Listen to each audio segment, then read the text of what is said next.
siya sa bahay ni pinsan niya. Tapos pinupuntahan ko siya doon. Nag-offer na mga 2 days, 3 days, no? Tapos, ayun, parang doon na nagtigawan stage, yung mga gano'n. Mabuti naman pinapasok ko ng pinsan niyo dito.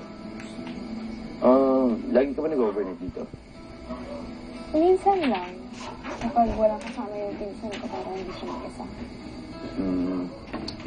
Kasi alam mo, kung hindi niya ako pinapasok, hindi sana wala akong kasamang pagmasdan yung mga bituin, yung mga ulap, pati na rin ang buwan. Grabe. Ano to, seryosong usapan na naman? Kasalanan ng bituin, ng ulap, at saka ng buwan. Alam mo, may pakiramdam ako na nung past life mo, siguro makata ka. Hindi. Yung past life ko, feeling dancer ako. Tapos tinutuloy ko lang ngayon. Asa? Hindi ka tumatawa. Sobrang aso naman nung kasumayaw. Di ko iniwala. Naman nun. Kaya nga feeling dancer, di ba? Ba yan? Gusto mo sample lang pakita para maniwala ka. O sige, gusto mong mapahiya. Sige natin, sino mapapahiya. Okay, sige. Ito, basic lang to ah. Okay. Kaya huwag ka magulat. Mga ganun. Ganun lang. O ano? Fairness. O basic lang yun. Oo, in fairness, marunong ka. Sige, ako na yung nagpahiya. Actually, ako gusto kong matutong sumayaw. Pero wala, feeling ko ng pag-asa. Huwag mo isipin mo walang pag-asa. Kung gusto mo, o ganito, sama ka sa gig namin, tuturuan kita. We? Oo.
Jam, Uy, sobrang galing mo.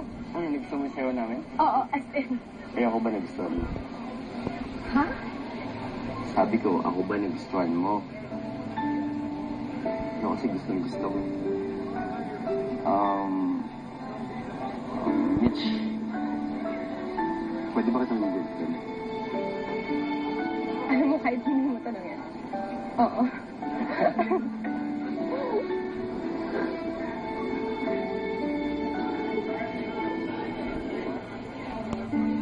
Nung pagkakilala namin, hindi ganun katagal yung ligawan stage din namin eh. Hindi na siya nagtanong kung pwede ba manligaw, ganun. O, diba? Ang galing-galing niya sumayaw. Alam mo, grabe, hindi ko talaga inakala. Ang galing niya. Ang galing! Sana makakagin ako doon niya. Kapatid ba siya? Oh, Oo, may kapatid ba yan? Actually, meron. May kuya siya, tapos magaling din siya sumayaw. At saka, kasing gwapo niya rin. Nakilala mo naman kami, girl. Kaso, may girlfriend na siya. Yung pinsan ko. Mitch, Sige, nandiyan na pala si Jam. Alis na ako ah. Hindi pa kilala mo sa kanya na lang. Saka na, muna ngayon. Ha?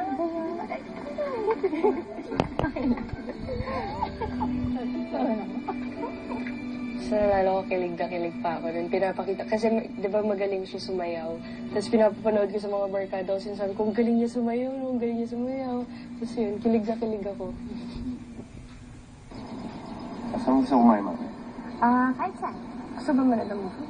Okay lang. Spider. Pwede. Tapos bukas, kita tayo ulit after school. Daanan mo ako. Sige. Tapos sabi mo sa'yo, papashooter ka, di ba? Pwede. Mitch, pasok na. Uwi na tayo. Ma? Ma? Si Jam, mommy ko. Good morning po. Magandang araw din sa'yo. Iwasan mo yung pakikipagkita sa kanya.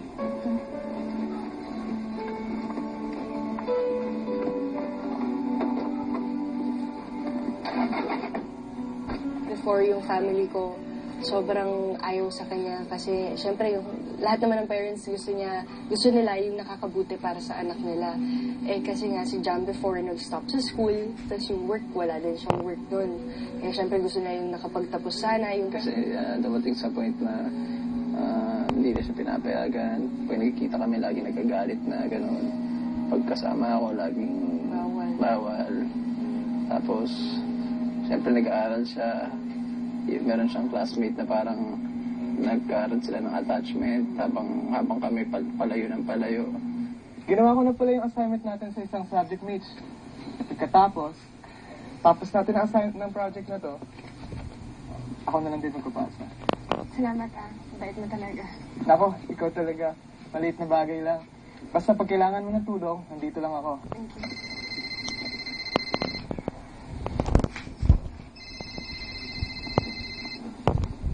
Tara. Tara.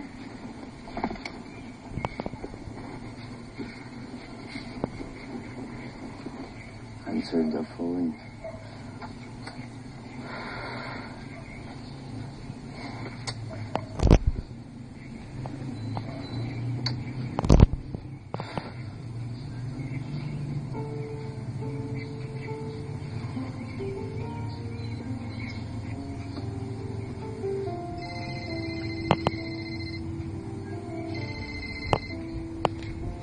Hello? Buti naman sinagot yung tawag ko. Nasaan ka? Nasa bahay kasi ako maaga ako pinauwi ni Mama. Nasa bahay? Oo. At sige, may inuutos lang sa akin si Mama. Tawagin na lang kita mamaya, ha? Bye. Tara.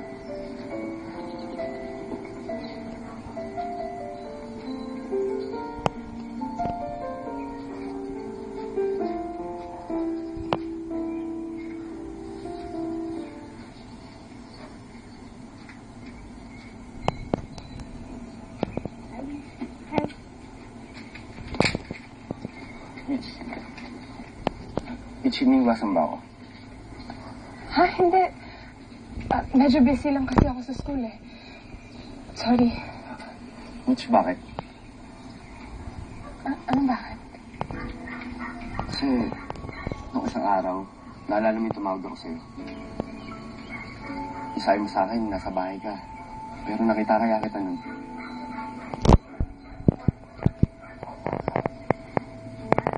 Nakita kita nun. Dito sa school. Naglalakad, may kasama kong iba.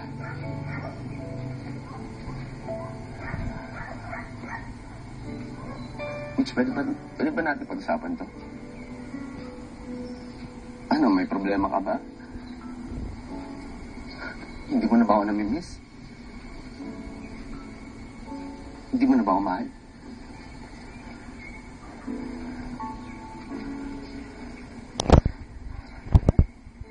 I'm sorry. Sorry. Mitch, magpaliwanag ka naman. O sige, sabihin natin, mahal kita. Pero hindi mo manghuhula. At sana kung manghuhula ako, nahulaan ko na kung alam mo ng puso't isipan mo.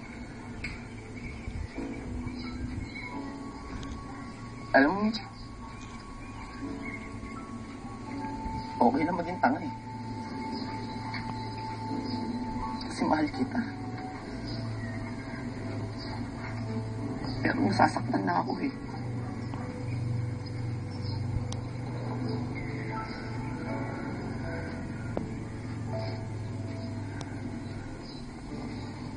Pinagbawalan kasi ako ni Mama makipagkita sa'yo. Hindi raw kasi ako karapat-dapat sa'yo. Hindi ka daw dapat sa akin. Yun na ba yung problema? Fine. Pero sana mas bigyan mo ng pagkakataon na napatunayan sa mga magulang mo na kaya ko. Kasi Mitch, kakayanin ko eh. Kasi mahal kita. Mahal na mahal kita.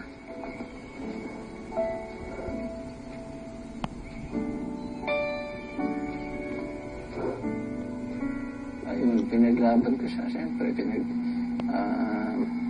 sinasabi namin, kaya ko to. Papakita ko sa parents mo na in the future, magiging successful ako.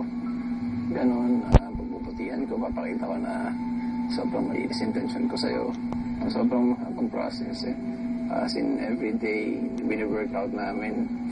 Nung nag-decide kami na, sige, ayusin natin to. Hindi siya biglang maayos agad. Everyday kailangan mo siyang i-workout and mahirap. Hanggang umabot na pala kayo ng 8 months na medyo bumabalik na tayo sa dati. Nakakalimutan na natin yung mga past, yung mga problems, na-enjoy na natin yung sarili natin. Ganun.